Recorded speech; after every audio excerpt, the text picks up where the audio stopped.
The cruelest truth about being a man is that people constantly blame and accuse men of being powerful while ignoring their hard work and responsibilities. A woman can choose to stay at home and will be called a housewife. However, a man must earn a living and support his family throughout his life. A housewife can marry a man, but a house husband cannot marry a woman. When both husband and wife work, husbands are constantly under pressure to outperform their wives. If they are placed in an inferior position, they are not only ridiculed by society, but they are also not respected at home.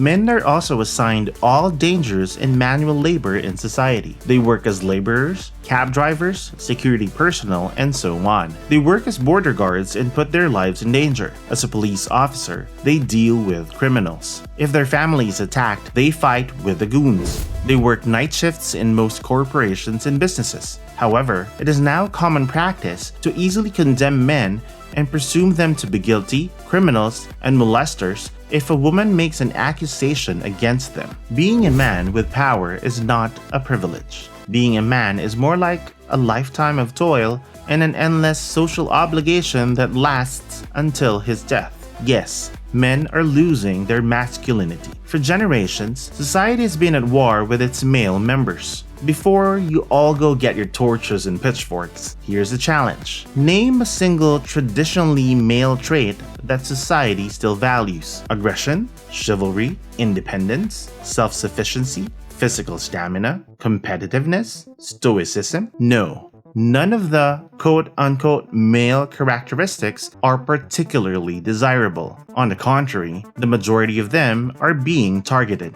Aggression, it is regarded as universally negative. Chivalry, you've probably experienced strangers yell at you if you held the door open for them and they happen to have two X chromosomes. Self-sufficiency and independence? We claim to value independence, but then bitch and moan when the government does not intervene to solve our problems. Quote, "Ask not what our country can do for you" is no longer relevant. Physical stamina? At the very least, this one is not frowned upon. However, it is not in high demand. Competitiveness can also be seen as aggression. Stoicism, our generation has a reputation for requiring safe spaces to deal with hateful words. Aren't these all signs of toxic masculinity? Consider this and revisit those characteristics. Aggression, chivalry, self-sufficiency and independence, physical stamina, dominance or competitiveness, stoicism. How far do you think those men would have gotten if they hadn't had those?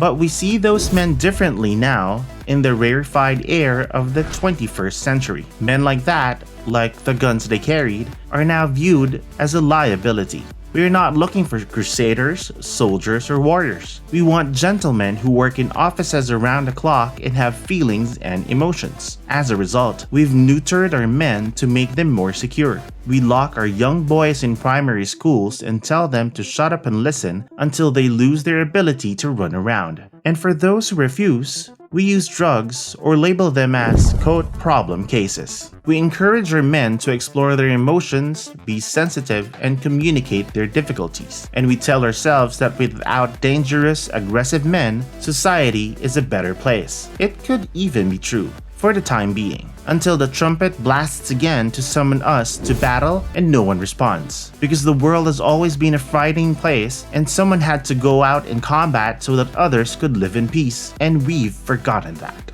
And there's one final thing I'd like to say to the women who might be reading this. You can do everything a man can do except one thing. Boys cannot be taught to be men. That is not meant to be disrespectful, but you're not men. You have no idea how it feels to be one. And it's terrible and sad because while I sincerely appreciate all the equality you've achieved over the last century, every time I hear a woman trying to tell a man how men should behave, I want to pull my hair out. Don't tell men that a certain way of sitting is, quote, toxic. Men should not be told that talking about their feelings is the quote-unquote correct way to communicate. Don't pretend to know what a man is thinking when he looks at a woman. Thanks for watching, and don't forget to subscribe and hit the notification bell so you won't miss the new videos that come out that are all just for you. See you in the next video of Superior Mentor.